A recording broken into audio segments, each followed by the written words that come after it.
সবর বাংলা জানেন তো কি? ধৈর্য। ধৈর্য এমন একটা গাছ যে গাছের চারিদিকে কাটা, কিন্তু ফলটা মিষ্টি সুস্বাদু। এই সুস্বাদু ফল খেতে হলে এই কাটাগুলো সহ্য করতে হবে। ধৈর্য। ছোট্ট ছেলে মেয়েদেরকে ননির পুতুল করে গড়ে তুলবেন না, খবরদার। ওদেরকে কষ্ট সহিষ্ণু করে গড়ে তুলবেন।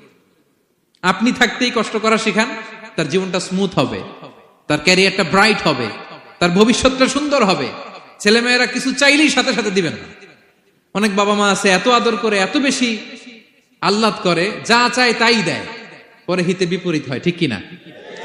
ছেলে মেয়েকে অভাব শেখান, ছেলে মেয়েকে কষ্ট শেখান, ওদেরকে সংগ্রাম শেখান, প্রতিকূল পরিবেশে কি করে টিকে থাকতে হয় এটার সবক শেখান।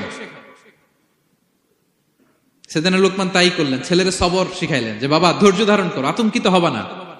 জীবন এটা সহজ নয়, জীবন চলার পথ সহজ নয়, এটাকে সহজ করে নিতে হয়। কখনো সবর করে, কখনো ক্ষমা করে, কখনো অন্যকে ইগনোর করে, কখনো দোয়া করে, কখনো আল্লাহর উপর তাওয়াক্কুল করে, ঠিক কিনা? ছেলে মেয়েকে আদর করে বোঝাবেন, বাবা এখন তুমি বাবার হোটেলে খাও, মায়ের হোটেলে ঘুমাও। সারা জীবন এমন চলবে না, দুনিয়াটা বড্ড কঠিন, এখানে কেউ কাউরে জায়গা করে দেয় না, নিজের জায়গা নিজেরই করে নিতে হয়, ঠিক কিনা? ছোটবেলা থেকেই তাকে দৃঢ় মনোবলের করে তুলতে হবে যে বাবা দুনিয়াটা এত সহজ নয়, এটা সহজ করে নিতে হয়। This is the life hacks. এই লাইফ হ্যাক গুলো আপনি শিখাবেন, লাইফ লেসন গুলো শিখাবেন। ধৈর্য ধরো, সৎ কাজের আদেশ দাও, মন্দ কাজের নিষেধ করো। এগুলো করতে গেলে একটু বাধা বিপত্তি আসবে, কিন্তু শেষ হাসিটা তুমি হাসবে, ঠিক কিনা? বিজয় তোমারই হবে। কি বলেন? সময়ই কথা বলে, সময়ই কথা বলে। বিপদে ধৈর্য ধরো। বিশ্বনবী আল্লাহ বললেন, ওয়াসবির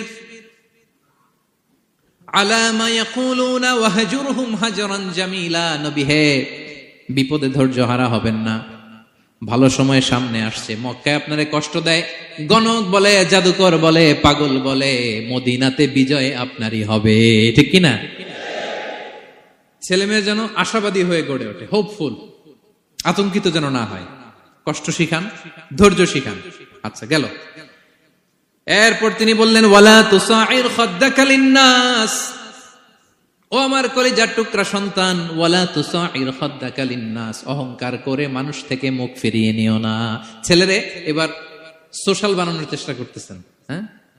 ওয়ালা তুসাইর খাদ্দাকা লিন্নাস। দেখেন একটার পর একটা, প্রথমে স্রষ্টারে চিনাইলেন, তাই না?